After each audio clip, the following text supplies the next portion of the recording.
যে ষড়যন্ত্র দেশে এবং দেশের বাইরে ছিল তা এখনো অব্যাহত রয়েছে অভিযোগ করে গণতান্ত্রিক অধিকার রক্ষায় রাজনৈতিকভাবে শক্তিশালী হয়ে তা মোকাবেলা করতে জনগণের প্রতি আহ্বান জানিয়েছেন বিএনপির ভারপ্রাপ্ত চেয়ারম্যান তারেক রহমান।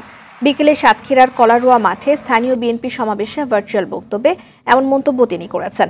বাংলাদেশ জাতীয়তাবাদী দল জনগণকে সাথে নিয়ে দেশের গণতন্ত্র এবং জনগণের ভাগ্যের উন্নয়নে লড়াই চালিয়ে যাবে বলেও মন্তব্য করেন তিনি।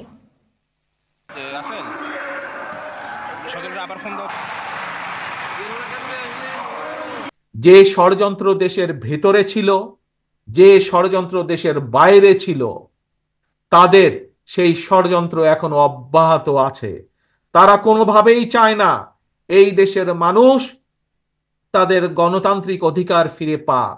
এবং দেশের মানুষ যখন অর্থনৈতিকভাবে, প্রতিটি সাধারণ মানুষ যখন অর্থনৈতিকভাবে শক্তিশালী হতে পারবে, নিজ মেরুদণ্ড সোজা করে দাঁড়াতে পারবে, তখন এই ষড়যন্ত্রকারীদের সব প্ল্যান প্রোগ্রাম ভেস্তে যাবে।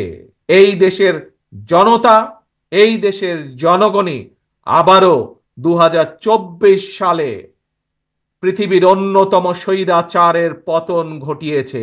আমরা আজ এই লক্ষ মানুষের সমাবেশে দৃঢ়ভাবে শপথ গ্রহণ করি, সকল ষড়যন্ত্রের বিষধাত ভেঙে দিয়ে যে কোনো মূল্যে আমরা বাংলাদেশ জাতীয়তাবাদী দল জনগণকে সাথে নিয়ে এই দেশের মানুষের হারিয়ে যাওয়া গণতন্ত্রকে পুনরুদ্ধার করব।